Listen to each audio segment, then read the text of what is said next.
Mark Rogers TV on Ohio State, Indiana. Buckeyes survive 42-27, much closer than the final score would indicate. Indiana led it 20-14 third quarter.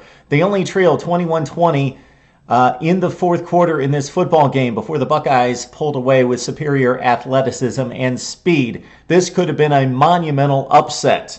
The likes that we probably haven't seen since USC Stanford. Remember when the Cardinal was down as a program, Jim Harbaugh's first season, pulling off that 40-point upset as a 40 or 41-point underdog at the LA Coliseum. All right, back to this one and what it means for these two teams. First of all, of course, for the Buckeyes, the College Football Playoff Committee will have to put this one into perspective.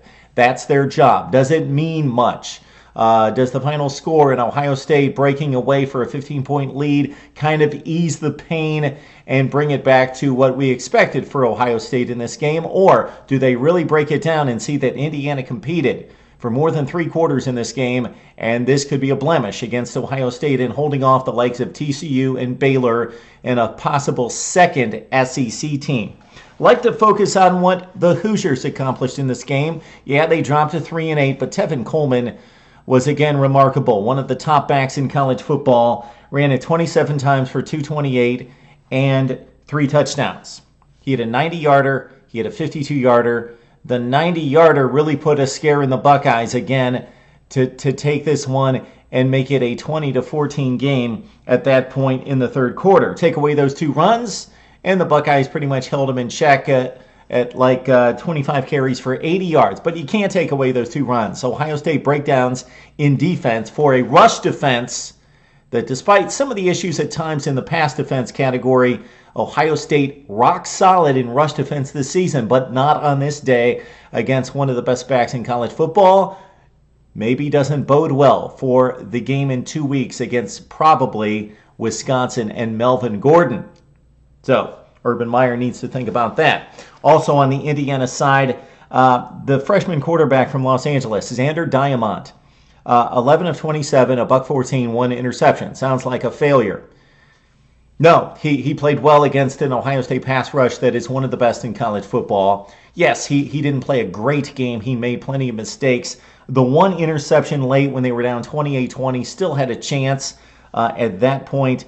Made a bad throw, got picked off, and that was pretty much the ball game as the Buckeyes took it in to make it 35-20. But considering in his 4 starts, he was throwing for about 70 yards a game prior to this start in Columbus against the 6th-ranked team in the nation and 100,000+ people. Pretty good showing from this kid who's a 3rd-string quarterback. Kevin Wilson didn't want to see him on the field at all this season, but that's been Indiana's plight at quarterback this season. Ohio State, all sorts of yardage, but all sorts of turnovers in the first half. 3 of them, 2 of them the fault of Michael Thomas. He caught a pass and fumbled it. He also tipped one up at the goal line, with Ohio State going in for another score. The fumble by Thomas set up an Indiana field goal. Again, he cost Ohio State a touchdown. The other play, a JT Barrett overthrow and miscommunication with Devin Smith on a route inside the Indiana 10. Buckeyes could have put up huge numbers at the half. Instead, it was a 14-13 game. A bad call against Adolphus Washington on a phantom collar play in which he threw down the ball carrier but didn't horse collar the player, gave Indiana the first down and allowed the Hoosiers to run out the clock at halftime, where the Buckeyes could have possibly had a little breathing room at half, but it was only 14-13. Got to talk about Jalin Marshall. This kid, a star in the making for Ohio State, is just a freshman. 5 catches, 94 yards, and 3 touchdowns. When I say 5 catches, 2 on those little pitch plays. So he runs in motion, and they snap it, and he gets the small little pitch from JT Barrett. It's a safe play, much like the shuttle pass. And Jalin Marshall, again, 5 for 95, 3 touchdowns, and beyond that, had the game-breaking play that put Ohio State in the lead after trailing 20-14 on a short field, returned a punt for a touchdown. Jalin Marshall with 4 touchdowns on the day.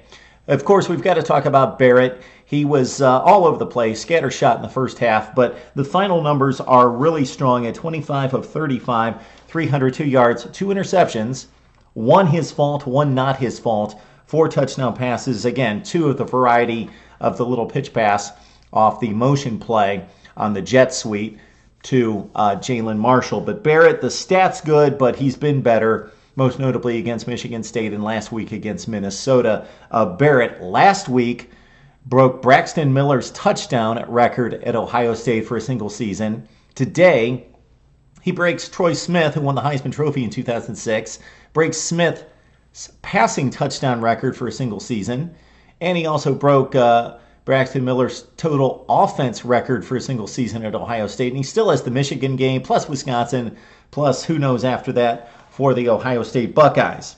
The defense chewed up in this game in certain spots. Again, wide open receivers at times, although Diamont, not the type quarterback at this stage of his career to take advantage. There were some dropped passes for Indiana, or the Buckeyes could have really been in trouble. Ripped up on the ground by Tevin Coleman, what is typically a rock-solid Ohio State rush defense. So issues on the defensive side of the ball, offensive mistakes. Ezekiel Elliott continues to be rock-solid in the running game, 13 carries, 107 yards, and he caught 7 passes as they love to dump it out to him on that quick toss play to either side on the edge and get him out there.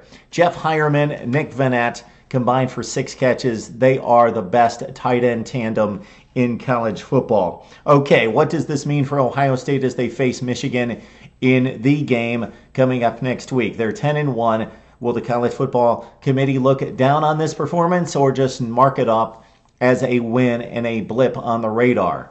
Ohio State has 2 more chances to impress the voters and that College Football Playoff Committee as we head toward that championship week.